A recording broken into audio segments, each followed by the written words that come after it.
입니다. 우리는 복음의 일꾼입니다. 함께 인사 나누겠습니다. 여러분, 주일학교 오늘 예배를 오후에 진행을 하고 마지막 한마디씩 돌아가면서 기도를 하도록 했습니다. 그런데 저희 교회 주일학교 아이들 중에는 아직 한글을 떠듬떠듬 잘 읽지 못하는 아이들이 있습니다. 그래서 한글을 배우고 있는 아이인데요, 그 아이가 기도를 하는데 제가 괜히 마음이 뭉클해져서 눈물이 핑 도는 겁니다. 그 아이가 이렇게 이야기했어요. 하나님, 제가 학교에 가서 믿지 않는 아이들에게 복음을 전하게 해주세요. 여러분, 그 말을 딱 듣는 순간 마음이 핑 돌았습니다. 그래서 이렇게 아이들이 잘 성장해 가면 좋겠다.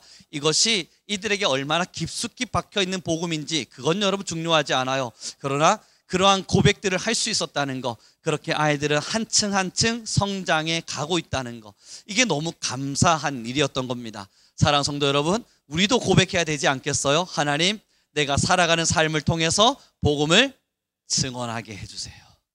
이것이 우리가 교회로서의 본질과 교회로서의 모습을 드러내고 있는 겁니다. 사도행전을 오랜 시간 동안 지금 계속 나누어 가고 있는데요, 바라고 있는 바는 사도행전을 들으면서 사도행전의 역사적 배경을 여러분들이 기억하기를 바라지 않습니다. 그때 주인공으로 등장했던 사람들이 누구인지 여러분들이 잘 기억하는 것을 원하지도 않습니다. 왜냐하면 우리 성민교회에서는 성경 퀴즈 대회를 통해서 상금을 주는 일은 없기 때문이에요.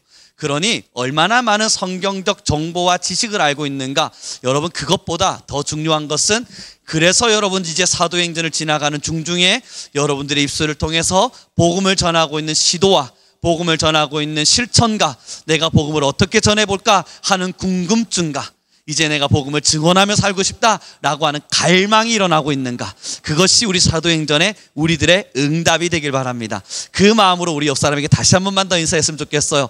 우리 복음을 증언하며 살아갑시다. 그러나 여러분, 만만치 않으실 테고 쉽사리 시작하기 어려우실 겁니다. 마음으로야 이미 한 1000명 정도 전도하셨죠. 그러나 이 시대를 다 살아나간다 한들 그 정도의 성과를 이루기에는 우리에게 있어 너무 벅찬 일이라는 걸 압니다. 여러분, 예배를 드리고 하나님을 섬긴다면 반드시 복음을 전하는 결실이 여러분들 모두에게 있길 소망하겠습니다. 오늘 본문을 다시 한번 읽었으면 좋겠어요. 13절입니다. 같이 읽겠습니다. 시작.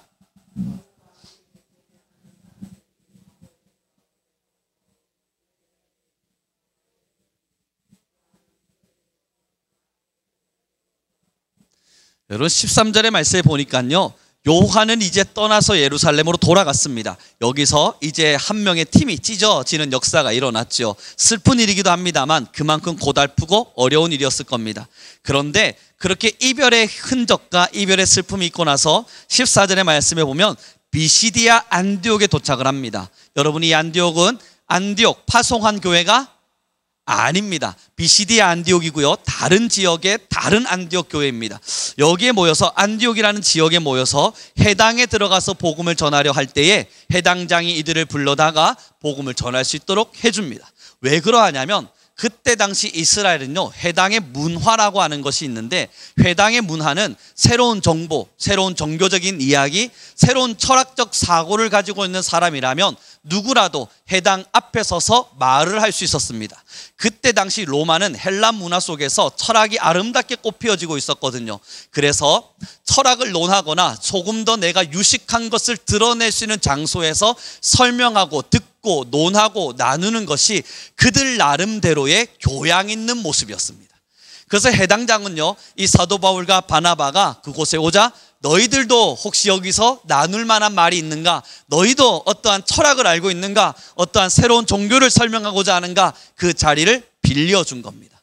그리고 그 자리에서 유대인들과 또 누가 있었는지를 보시죠. 함께 보겠습니다. 15절의 말씀을 함께 읽어가겠습니다. 함께 있습니다. 15절 16절입니다. 같이 있습니다. 시작. 율법과 선지자의 글을 읽은 후에 회장당들이 사람을 보내어 물어 이르되, 형제들아, 만일 백성을 권할 말이 있거든 말하라 하니, 바울이 일어나 손짓하며 말하되, 이스라엘 사람들과 및 하나님을 경외하는 사람들아 들으라. 이제 바울이 일어나서 복음을 전하기를 결단한 겁니다. 그때 그 대상이 누구냐면, 첫 번째 16절에 기록되어 있죠, 유대인들이었고요. 두 번째 뭐라 기록되어 있냐면 하나님을 경외하는 사람들이라고 기록되어 있습니다. 여기서 하나님을 경외하는 사람들은 이방인들을 말합니다. 이방인인데 유대인이 아닌데 살다 보니 유대교의 전통과 하나님이 너무 좋아요. 그래서 해당에 들어와서 유대교로 입교해서 때로는 유대교에 입교하기 전에 이들의 가르침을 배우고 싶은 겁니다. 하나님을 경외하고자 하는 마음이 있어서요. 그래서 이방인들 중에 하나님을 섬기고 경외하기를 원하는 그 사람들을 하나님을 경외하는 자들이라고 했습니다. 여러분, 그럼 이 해당 안에서 첫 번째는 유대인에게 복음이 전해졌고 두 번째는 하나님을 경외하는 이방인들에게 복음이 전해집니다. 그 장면이 오늘 여러분 보고 있는 17절부터 시작해서 쭉 이루어져요. 이게 복음을 전하고 있는 사도 바울의 모습이고요. 열심히 복음을 전하고 났더니 여러분 놀라운 일이 일어납니다. 43절의 말씀을 함께 읽어보도록 하죠. 13장 43절의 말씀입니다.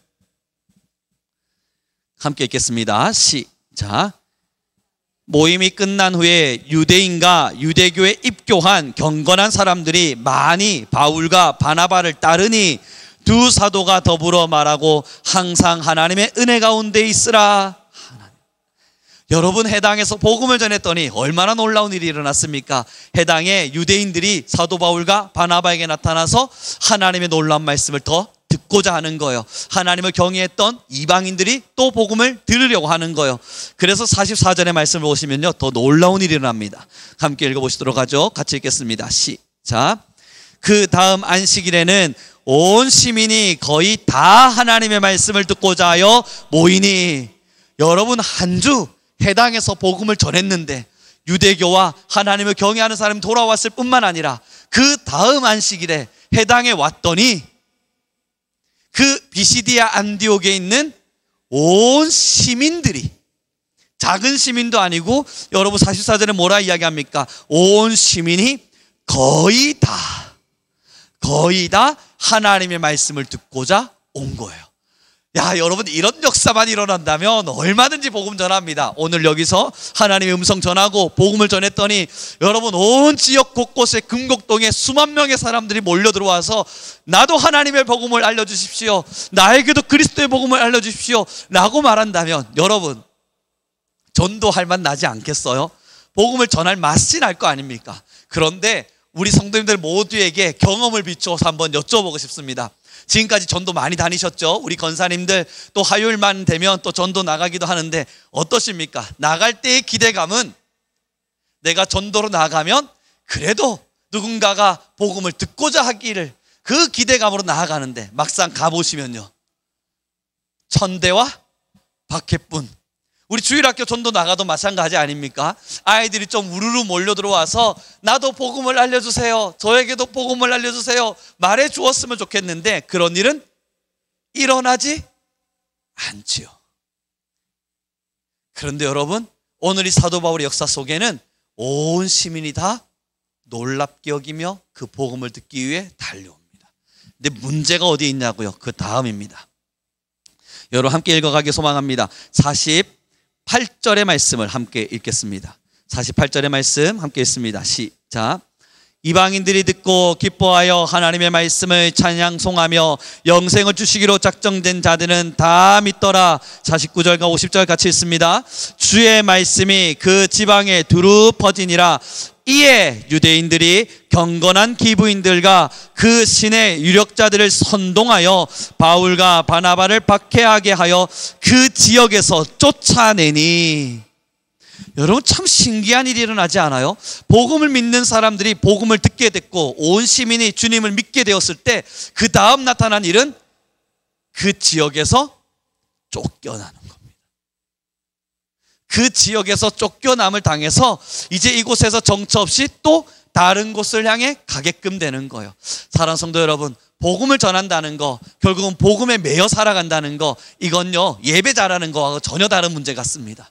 복음에 매여 살아간다는 건 기도 잘하는 것과도 좀 다릅니다.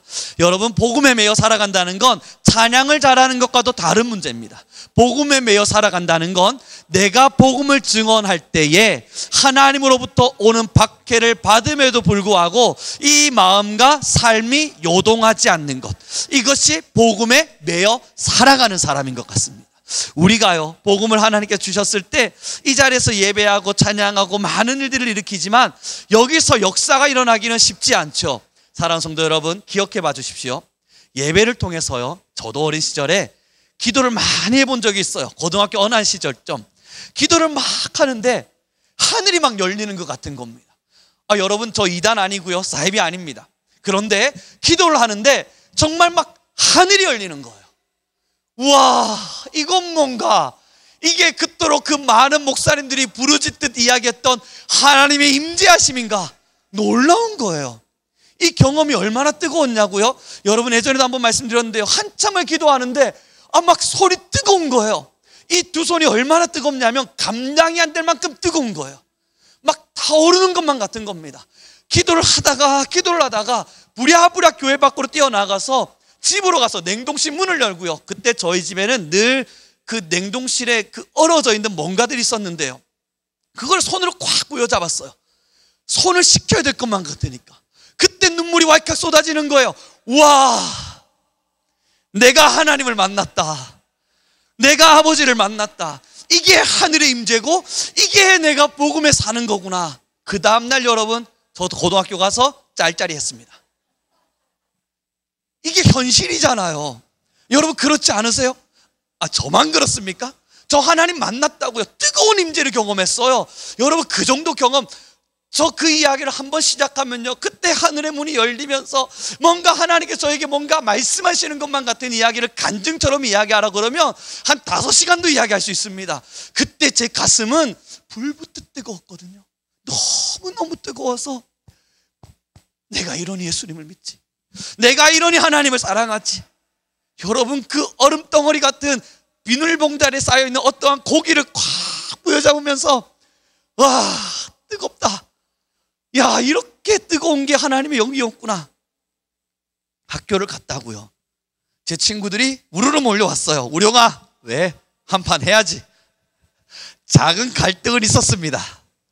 할까 말까 작은 고민은 있었으나 제 친구가 2번 묻지 않았어요. 한판 해야지. 그때 저는 잠시 고민하고, 그럴까? 그리고 여러분, 호주머니에 있는 잔돈을 싹 흔들고 있는 저를 만났다. 저는 여러분들 모두에게 질문해 봅니다. 정말 이 예배 현장에서 하나님을 만났을 때 삶이 변하시던가요? 잠깐 변했지만 다시 돌아오지 않으셨어요? 은혜를 마주해서 내가 이렇게 이제는 안 살아, 난 이제 정말 하나님 말씀대로 살 거야 결단했지만 돌아서면 다시 원상대로. 그래서 여러분, 예전에 부흥회 같은 데 가시면, 기도원에 갈 때 그 강사 목사님들이 제일 많이 하셨던 말씀 뭔 줄 아십니까? 여기서 은혜 받고 내려가는 길에 쏟아붓지 마라. 차 타면서 네가 먼저 탔니 내가 먼저 탔니 싸우지 마라. 돌아가는 길에 남편이 바가지 긁더라도 용서하고 용납하며 은혜 쏟아붓지 마라. 다 들으셨잖아요. 그 이야기 제일 많이 들었어요. 여러분, 그때 저는 어린 시절이었습니다. 기도원, 감림산 기도원에서 새벽 2시 3시 기도하고 내려갈 때 저도 그 말을 들었다고요. 차에서 싸우지 말라는 이야기 기억해요. 어김없이 차를 타고 내려가면 권사님들, 집사님들 무구장창 싸우고 계세요. 사실이잖아요. 저만 본 건 아니잖아요. 여러분 모두 보셨지 않습니까? 여기 싸운 분들도 계실걸요? 은혜 받았잖아요. 그때 기도 적게 하셨습니까? 3시간 4시간 울며 기도하셨잖아요. 그냥 기도하셨습니까? 옷을 찢으며 방언하며 하늘문 열려라 기도하셨고, 때로는 여러분 찬양하다가 그냥 찬양 안 하셨어요. 저 기도원 장면 기억합니다. 그 자리에서 일어나서 무슨 춤을 추시는 건지 알지는 못하지만 나름대로의 워십을 하셨잖아요. 그러면서 찬양을 열심히 하는 장면 보았는데요, 차를 타면 어김없이 싸우셨습니다. 그 기도가 잘못된 건가요? 사랑하는 성도 여러분, 복음에 매이려면요, 기도로 하나님을 만나고 예배로 하나님을 만나고 찬양으로 하나님을 만나는 데는 한계가 있습니다. 여기는 복음을 가지고 살아가는 자들에게 또다시 지워지는 회복의 시간이지, 새로운 복음을 가지고 내 삶을 완벽히 변화시키는 장소는 아닙니다. 내가 복음을 전해봐야, 그 복음을 전하는 자리에서 내 마음이 찢겨져 봐야, 그 찢겨진 자리에서 다시 한 번 더 일어나 봐야, 그리고 그 자리에서 하나님 나 도와주십시오, 이 복음을 전하는 자리에서 내 마음이 무너집니다, 하나님 나 도와주십시오, 울어봐야 변하는 나를 마주해요. 여러분, 제가 언제 제일 많이 변했는 줄 아세요? 늘 말씀드립니다만 애들 키울 때입니다. 매일마다 한 대씩 꿀밤 줘받고 싶은 아이들을 보면서 아버지 이거 어떡합니까? 참아야 됐을 때 말입니다. 복음을 전해야겠는데 24시간 붙어있는 아이들 아닙니까? 길에서 상처받고 부모로부터 버림받고 사람들에게 상처 입어서 세상 믿을 사람 없다 외치고 있는 이 아이들한테 그러나 하나님은 너희를 사랑한단다, 그러나 하나님은 너희를 사랑한단다 아무리 이야기해도 씨알도 먹히지 않는 이 아이들한테 제 삶이 복음이 되어야만 했다고요. 제가 하는 말과 제가 하는 행동이 그들에게 복음이 되어야만 했어요. 사랑하는 성도 여러분, 천불이 끓고 몸에 화가 나서 욕을 한 바가지 쏟아주고 싶더라도 내가 여기서 무너지면 또 한 달간 복음을 전한 게 헛것이 된다. 이빨을 꽉 깨물고 참다 보니 어떤 일이 일어났는 줄 알아요? 그들이 변한 게 아니라 제가 변해가고 있었어요. 복음 때문에 그들을 한번 살려보려고 참아보았고 인내해보았고 다시 한번 삼켜보았고 때로는 그들이 욕설을 퍼붓고 저에게 덤벼들어도 그럼에도 괜찮아, 하나님이 너를 사랑한다니까 또 이해도 해보고 열심히 저를 굿다하듯 때리고 도망치는 녀석들에게도 가자, 다시 찾으러 가자, 그렇게 밤을 새도록 돌아도 받고, 여러분 도망치고 도둑질해서 저를 버리고 때로는 저희 집의 것을 도둑질하고 때로는 저를 마구잡이로 때려놓고 도망친 녀석에게 새벽 3시 4시 비 맞아가면서 찾아도 다녀봤고, 그러면서 하나님은 그들을 바꾸신 게 아니라 저를 바꾸셨습니다. 그때 알았어요. 복음에 매인다는 것은 전해봐야만 아는 거구나.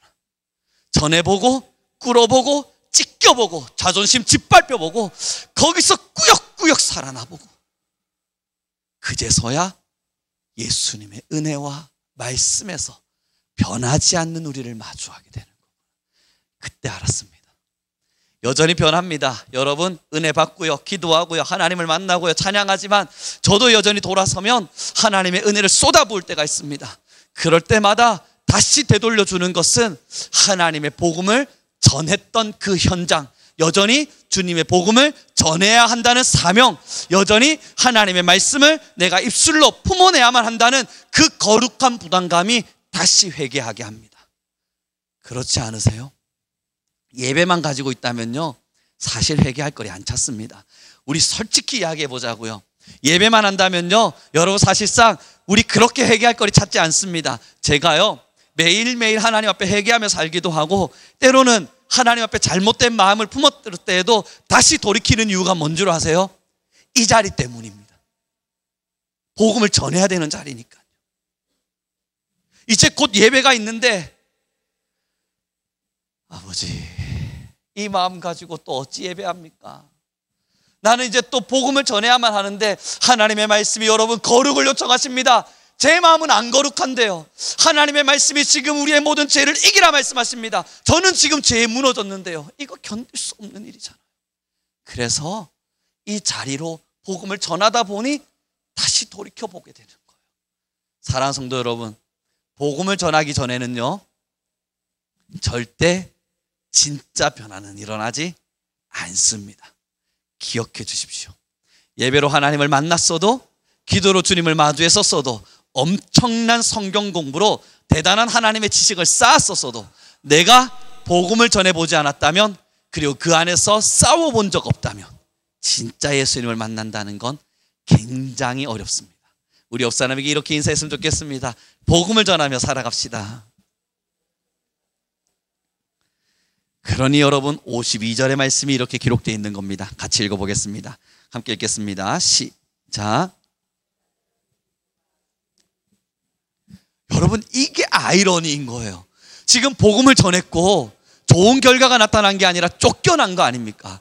복음을 전하고 나서 쫓겨났는데 지금 이 제자들이 뭐라 이야기하냐면, 다시 52절 보십시오. 기쁨과 성령이 충만했다고. 지금 쫓겨나고 있는 중에, 복음을 전한 이후에 쫓겨나고 있으면서도 성령과 기쁨이 충만했다는 거예요. 지금 자신의 성과가 인정받지 못하고 있는 거거든요. 내가 뭔가 노력한 것에 결실도 보지 못한 채 도망치듯 나가고 있는 거거든요. 그런데 성령과 기쁨이 충만했다는 겁니다. 이게 복음의 아이러니인 거예요. 주님 때문에 복음으로 인해서 전해받고 싸워받고 무너져받고 다시 일어나 본 사람은 자존심은 짓밟혔어요. 내 마음은 상처 입었어요. 그래서 나는 힘겹기도 했어요. 그런데 성령은 충만해요. 내 마음은 무너졌어요. 나는 이렇게 살아야 되나, 때로는 한심하다 느껴지는 순간도 있어요. 그런데 성령은 충만해요. 영적인 기쁨이 우리를 완벽하게 장악하는 겁니다. 압니다.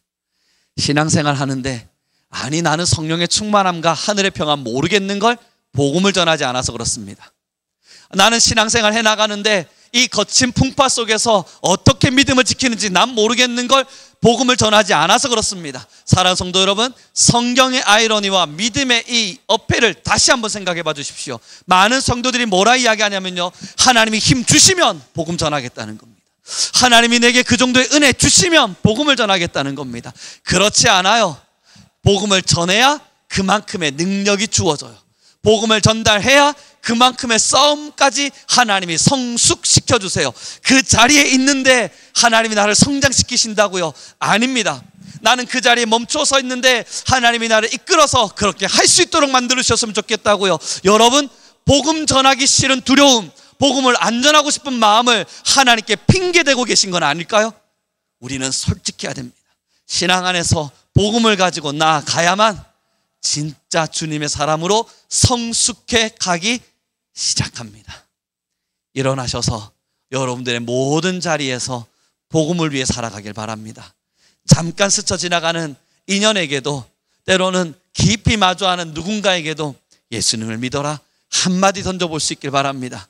여러분, 얼마 전에요, 제가 뉴스를 봤는데 오늘 주일학교 아이들에게도 설명을 했는데요, 요즘 학교 안에 기독교 동아리와 그리고 믿음의 공동체들이 많이 세워지고 있다라는 이야기를 보았습니다.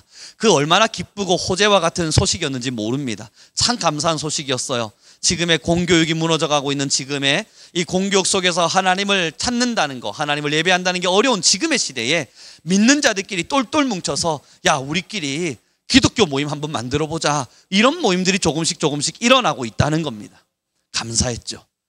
그리고 오늘 차를 타고 오면서 중학생 한 명을 데리고 오고 있었거든요. 룰루 날라오면서, 얘야, 넌 요즘 하나님을 어떻게 섬기고 있니? 아, 주일날 교회에 오면 하나님이 생각이 나는데 말이죠. 평일날 학교를 가면 하나님이 전혀 생각나지 않아요. 그래서 제가 이야기했습니다.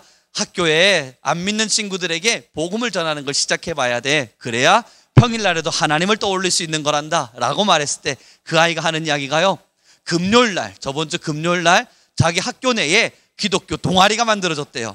한 10명 정도 애들끼리, 우리 예수님을 믿는 사람들끼리 월요일, 수요일, 금요일 학교 마치고 같이 찬양하고 기도하는 모임을 만들자라고 했대요. 한 10명 정도 모였더랍니다. 그래서 그 아이도 가만히 보다 보니까 나도 교회 가는데 라는 생각이 들더래요. 그래서 자기도 거기 입회 원서에 이름을 썼대요. 내일부터 모임을 시작한답니다. 그러면서 하는 이야기가, 그렇게 학교 모임을 하다 보면 평일날에도 하나님을 떠올릴 수 있지 않겠어요? 그리고 이 이야기를 저는 저희 주일학교 아이들한테 이야기해 줬어요. 얘들아, 지금 전국적으로 각각의 학교마다 기독교 동아리를 만들자고 하는 거야. 그런데 너희들이 다니는 우리 성민교회에 한 형이 기독교 동아리에 들어갔대. 우리 금창초 아이들, 금곡초 아이들, 자, 우리는 뭐 해야 될까? 여러분, 그랬더니 아이들끼리 자기들끼리 모임을 만들어야 되나? 어디서 모여야 되죠, 목사님? 그러면 제가 이야기해 준 겁니다. 용현이, 수연이, 그리고 우리 민건이 다 금창초, 우리 춤이 초대하고 같이 모임을 만들고, 안 되면 그 너희 학교에 보면 기독교 선생님들이 계실 거야. 우리 기도하는 모임 만들면 안 됩니까? 한 번쯤 제안해보고 목사님도 초대하고 그때 그 목사는 저를 초대하는 이야기는 아니었는데요. 그때 주미가 저한테 질문하는 겁니다. 그러면 목사님도 학교 오실 수 있어요? 그때 제가 이야기한 게, 너희가 만들기만 하면 교장 선생님은 내가 찾아가마. 사랑하는 성도 여러분, 복음은 예배에서 꽃을 피우는 게 아닙니다. 예배는 털을 닦는 자리일 뿐입니다. 이 예배는 그저 이 자리에서 털을 닦는 시작에 불과한 겁니다. 왜 주일학교 아이들한테, 그 어린아이들한테 학교에서도 기도해라, 학교에서도 복음을 전하고 너희들이 믿지 않는 친구들에게 말씀을 증언해라, 그 이야기 했겠어요? 여러분, 그 자리에 저희 아이도 끼어 있었다고요. 그런데 왜 그 이야기를 했겠어요? 왕따 당하라고요? 아니면 친구들한테 멸시당하고 무시당하라고요? 아닙니다. 그러할지라도 복음이 너희를 살린다는 걸 잊지 말라고요. 복음을 가지고 복음을 위해서 살아가는 것이 신앙임을 잊지 말라고요. 그렇게 가야만 진짜 예수님을 만날 수 있으니까요. 저는 우리 성민교회 모든 성도님들에게도 도전합니다. 여러분, 주일학교 아이들도 이렇게 설교하고 나니까 학교 내 모임 만들어야 되냐고 물어보더라고요. 난 친구가 없는데요. 혹여 우리 장년부 중에 이런 이야기를 나누고 싶은 분 계시지 않습니까? 난 친구가 없습니다. 뭐 만들라 그래도 주변에 아는 사람이 없어요. 혹시 거기서부터 시작하고 계시지 않습니까? 주일학교 친구들도 만들어 보려고 하잖아요. 어제 선교에 대한 이야기를 나눴습니다. 토요학교 마치고 아이들한테 선교에 대해서 이야기를 해줬습니다. 선교는 변화를 기대하는 것이다. 선교는 무언가 도와주고 협력해주고 그들에게 지원해주는 것이 아니라 그 지원을 통해 그들이 변화되는 걸 기대하는 것이다. 너희가 이제 누군가를 변화시킬 수 있는 사람이 되어야 한다. 여러분, 초록초록한 눈빛으로 받아보는 그 눈빛을 보다 보니 제가 주일학교 설교하길 잘했다는 마음이 얼마나 드는지 모릅니다. 그 눈빛이 살아있어요. 진심으로 그들이 듣고 그것을 깨닫고 마음에 새기고 있는 게 느껴져요. 저는 우리 장년부 모두에게도 도전합니다. 복음을 전해야만 합니다. 복음을 전해봐야만, 거기서 한 번쯤 내려앉아 봐야만, 그리고 거기서 진짜 우리의 믿음의 현실을 보고 진짜 나의 신앙의 수준을 직시해야만 거품이 빠지고 그 빠진 거품 속에서 하나님을 찾을 수 있게 됩니다. 그러지 않으면 이 예배의 현장이 우리의 신앙의 거품을 만들어 가지고요, 여기서 통성기도 한 1시간 정도 할 수 있으면 엄청난 하늘의 문을 열고 나아가는 복음의 사람인 것처럼 대단한 거품을 만들어 줍니다. 여러분 기억해 주십시오.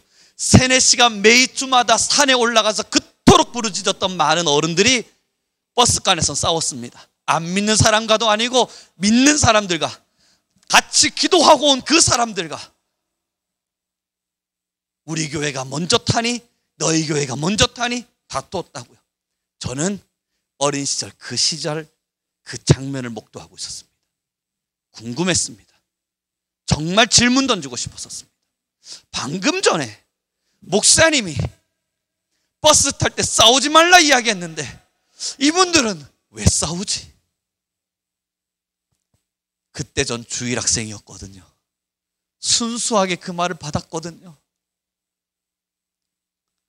만약 제가 어른이 되어 그 모습을 그렇게 들었더라면 어쩌면 저도 같이 우리 교회 먼저입니다, 다른 교회 나중에 타세요 하고 있었을지 몰라요. 그러나 여러분, 주일학생 때 제 마음은 있는 그대로를 받았습니다. 그래서 궁금했습니다. 이해가 되지 않았습니다. 왜 싸우고 계신 건지. 사랑하는 성도 여러분, 이제 여러분의 삶의 자리입니다. 이 예배에서 신앙을 증명하는 건 여기까지 하셨으면 잘하셨습니다. 정말 여러분들의 신앙을 멋지게 증명해 보이셨습니다. 이제 살아보십시오. 가서 복음을 가지고 복음인답게 살아보십시오. 여러분의 삶의 공동체를 기도의 처소로 만들고, 여러분들이 함께 모이는 자리를 하나님을 찬양하는 자리로 만들고, 믿지 않는 사람들에게도 모이라, 기도하자, 찬양하자 이야기하며 하나님의 말씀을 증언해 보길 바랍니다. 대단한 역사가 일어나지 않을 수 있습니다. 많은 사람들이 천대할 수도 있습니다. 어쩌면 박해가 일어날 수도 있고, 어쩌면 여러분들의 마음이 내려앉는 듯만 같은 자존심의 상함이 일어날 수도 있습니다. 그러나 그럼에도 다음 날 일어나 또 복음을 전해야 된다는 이 중압감이, 때로는 이 부담감이 반드시 여러분의 영혼은 변화시킬 겁니다. 그렇게 하나님의 사람으로 세워주실 겁니다. 이제 말씀을 마무리해 가길 바랍니다. 사랑하는 성도 여러분, 이제 우리 모든 한 분 한 분들이 복음을 위해 살아간다면, 이 얼마나 대단한 역사겠습니까? 우리 몇 명 정도 될까요? 이 앉아 계신 분들이 여러분들의 장소를 기도의 처소로 만들고, 여러분들의 공간을 복음을 들을 수 있는 흡입력으로 만든다면 이 얼마나 아름다운 현장이겠습니까? 사랑하는 성도 여러분, 저 지금까지 학교에서 많은 학교의 강의들을 해왔고, 오늘 주일낮에 이야기한 것처럼 강의로 열심히 사역하고 있었던 저를 갑자기 채플로 바꾸고 그렇게 학생들을 마주하게 만들 때 처음에는 겁없이 덤벼들었다고요. 하다 보니까 점점 내려앉더라고요. 그런데 이번 학기에 들어서 더 큰 부담감을 느끼고 있다 말씀드렸습니다. 왠 줄 아세요? 진짜 해보고 싶거든요. 정말 그들에게 심장까지 꿰뚫는 복음을 가지고 그들의 한 영혼을 세워보고 싶거든요. 그랬더니 벌써부터 제 마음속에 영적 전투가 일어나고 있습니다. 사탄이 끊임없이 제 마음을 무너뜨리고 있습니다. 사탄의 작은 속삭임은 그렇게 안 해도 학교 생활하는데 지장 없잖아. 교수가 뭐 하려고 학생들에게 그렇게 하려고 그래? 마음이 들어오기도 해요. 그리고 여러분, 그렇게 마음 먹고 새벽에 무릎을 꿇고 주님, 이제 꼭 개강입니다. 진짜 복음을 한번 전해보고 싶습니다. 아이들의 영혼 한 영혼을 하나님의 말씀으로 변해보고 싶습니다. 기도하고 있을 때 여러분, 기도 중에도 사탄이 저에게 찾아와요. 그리고 말해요. 작년, 저번 학기, 지난 학기 기억 안 나냐? 그때 그 아이의 모습들 너 또 그거 경험해야 돼. 그런데 할 거야? 그때 너 마음에 화가 나서 견디지 못했던 그 시간 있잖아. 그거 또 경험해야 돼. 그런데도 할 거야? 사탄이 여러분 기도 중에도 속삭여요. 그래서 말할 수 없는 스트레스와 말할 수 없는 부담감과 도망칠까? 하지 말까? 설렁설렁하고 대충하고 적당히 하고 내려올까? 내 체력도 아껴야지. 주일날 이렇게 열심히 사역하는데 월요일날 또 그렇게 달리고 나면 너 힘들어서 안 되잖아. 적당히 갈까? 찾아와요. 그러나 여러분, 다행히도 오늘 본문이 삶의 자리에서 복음을 전하며 살자는 메시지였네요. 흔들리는 제 마음을 하나님이 붙잡기 위해 이 강단에 오늘의 본문을 선택해 주셨나 봅니다. 흔들리지 말라고요. 성도들에게도 그렇게 말했으니 너도 가라고요. 그러니 결심할 수밖에 없게 되었습니다. 어제 밤까지도 흔들렸고 오늘 새벽까지도 흔들렸는데 이제는 대충 하지 않고 힘을 쏟아내고 와야겠네요. 또 그 수모의 자리에 아무렇지도 않은 척 한번 웃음꽃 활짝 피며 있어 봐야겠네요. 또 그 치욕의 자리에 별것 아니라는 것처럼 서서 그들을 안아줘 봐야겠네요. 사랑하는 성도 여러분, 같이 갑시다. 복음으로 살아봐야만 날 사랑하신 예수님의 사랑이 얼마나 놀라운지 알고, 내 자존심이 꺾여봐야만 복음을 전하는 것이 얼마나 버거운 일인지 알고, 그렇게 복음을 전해봐야만 내 영혼이 오늘도 그렇게 성화되어져 가고 있다는 것을 배우게 됩니다. 같이 기도합시다. 이 시간 우리 함께 기도할 때에 서로를 격려하며 기도해 주자고요. 하나님, 우리 성민교회가 이 자리에 모였습니다. 우리가 예배로 만난 주님과 기도로 만난 주님과 찬양으로 마주한 주님이 아니라 이제는 복음을 전함으로 마주하는 주님을 알기로 원합니다. 여호와여, 우리가 진짜 믿음의 자리에서 결실을 맺으며 나아가는 교회 되게 하소서. 우리 주일학교로부터 우리 작년에 이르기까지 진짜 복음을 들고 복음의 사람답게, 복음의 일꾼답게, 하나님의 사랑을 아는 사람답게 그렇게 멋지게 살아가는 교회가 되게 하여 주옵소서. 하나님, 우리에게 힘을 주옵소서. 우리 주여 한번 부르시고 간절히 기도하며 나아가겠습니다. 주여